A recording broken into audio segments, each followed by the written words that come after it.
Jorge Lazarte está con nosotros y ellos han presentado, la Asociación Integridad, ese es el nombre de su Integridad. Jorge, ¿cómo te va?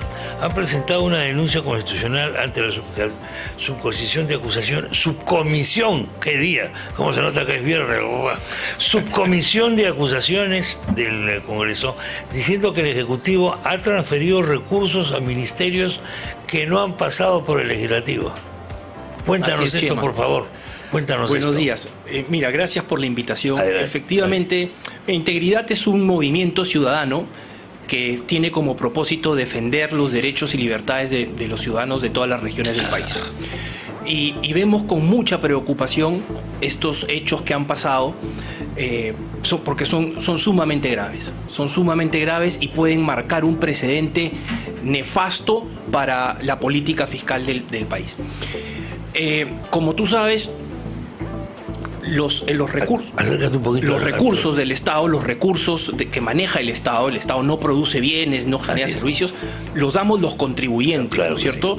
Sí. Tú, yo, las empresas en las que trabajamos, ellos le dan ingresos al Estado. Y el gobierno, el presidente, no puede utilizar esos recursos como él quiera.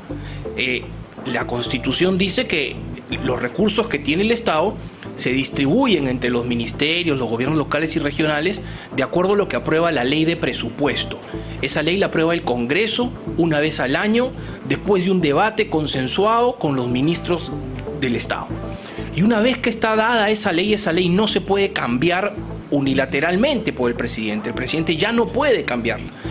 Y sin embargo, lo que ha pasado es que el presidente, junto al ministro Franque, la premier Mirta Vázquez y el ex premier Guido Bellido han dado 3 decretos de urgencia firmados solamente por ellos, sin participación del Congreso, para darle al Ministerio de Economía 5.800 millones de soles más, no presupuestados, sin indicar específicamente para qué los van a usar.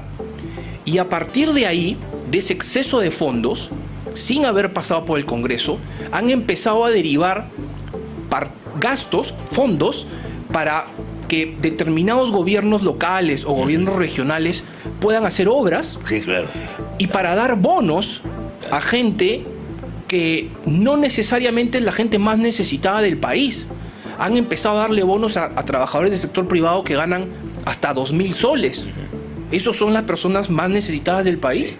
A funcionarios públicos, esas personas a las que ya han tenido beneficios económicos, como haber retirado su CTS, su AFP el año pasado, esos son los recursos, las personas que más necesitan de recursos. Entonces, o sea, esta es la, vamos a llamarla así, la caja chica o el bolsillo grande de una base política que se está montando desde el poder. Estamos hablando, Chema, de una caja chica bastante grande. Chica, estamos hablando de casi 1.500 millones de dólares. No, digo caja chica, no en el sentido de que eso sea poca plata, ¿no? Pero sí en el sentido de que todos los días pues estás sacando la plata de ahí, ¿no? ¿Tú te imaginas cómo le debe estar ardiendo el ojo y doliendo el hígado al ministro Franque con esa cantidad de plata, ¿no? Me imagino, le han metido una dentellada feroz. Entonces, un mordiscón gigante. El Congreso tiene una comisión de presupuesto que no trabaja una vez al año, está permanentemente instalada justamente para analizar modificaciones a la ley de presupuesto que pueda requerir el presidente de vez en cuando, ¿no? Y para eso sirve la comisión de presupuesto. Lo que no puede hacer el presidente y sus ministros es zurrarse en el Congreso, zurrarse en la comisión de presupuesto, zurrarse en lo que dice la Constitución y decir, a mí me parece que debiéramos aumentar el presupuesto del Ministerio de Economía y Finanzas en 5.800 millones de soles y ahora voy a agarrar estos fondos y se los voy a dar a Pepito, a Juanito y a Pablito. Claro. No, pues. Mi arbitrio político. Lo que pasa es que a veces no nos gusta reconocer que la política consiste en la asignación de los recursos. Básicamente la política es eso. Y nos entretenemos ahí con ese tipo de cosas. Pero hacer política o gobernar significa ver a quién le doy la plata.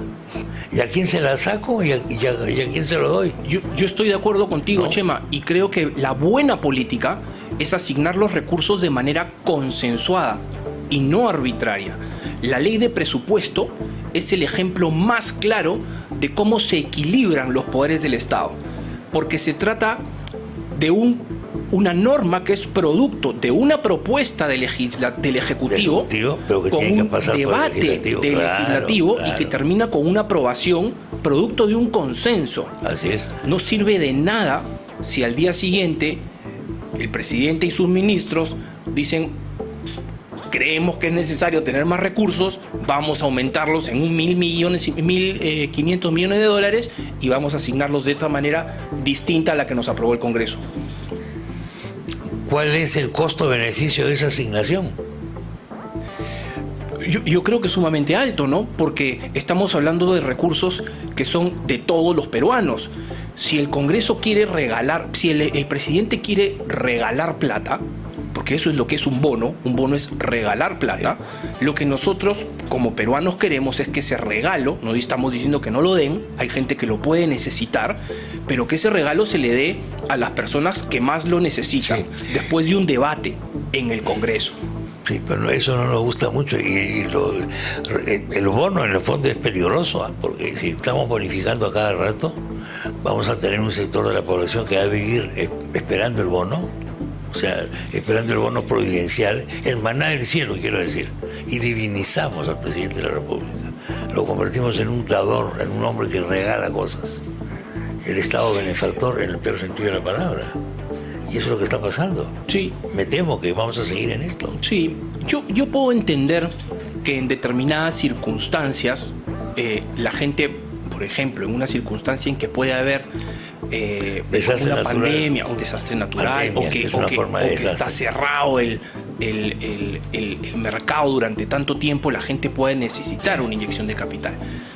Pero los decretos de urgencia a través de los cuales se dictan medidas extraordinarias, una de las características que tienen que tener es que tienen que ser normas extraordinarias debido a sucesos imprevisibles.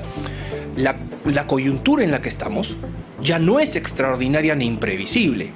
La pandemia empezó en marzo del 2020 en el Perú. Tenemos 21 meses de pandemia. Entonces no podemos decir que estamos en una situación imprevisible que amerite haber dado un decreto de urgencia. Bueno, es una finalidad política evidentemente, ¿no? Salta a la vista la impresión de que no hay otra forma de lograrlo. ¿Puede hacer algo el Congreso ahora? Mira, sí, por supuesto. No, la razón por la cual nosotros hemos presentado esta acusación constitucional contra Pedro Castillo y sus ministros es porque no podemos dejar que esto siente un precedente. No podemos permitir como peruanos que nuestros recursos sigan siendo usados de esta manera. Y la acusación constitucional lo que va a dar lugar es a una investigación en la Subcomisión de Acusaciones Constitucionales, que de encontrar que nuestra denuncia tiene fundamentos suficientes para acusar al presidente y a sus ministros, va a pasar el caso a la Comisión Permanente, quien escalará el caso al Pleno del Congreso. Y ellos podrían determinar una sanción contra estos funcionarios. Puede ser una amonestación, puede ser una suspensión, una habilitación o hasta una destitución. Es importante que se investigue, es importante que esto termine con alguna consecuencia para dejar claro en qué casos puede darse una norma que exceptúe el procedimiento de reforma y en qué casos no. Te van a acusar de que no tienes sensibilidad, de que cada vez que se quiere hacer una iniciativa a favor del pueblo, esa cosa genérica, con P mayúscula, salen a poner, etcétera, que no hay sensibilidad, que el gasto debe ser con sensibilidad. ¿Qué respondes a eso? Que por encima de la sensibilidad tiene que estar la transparencia.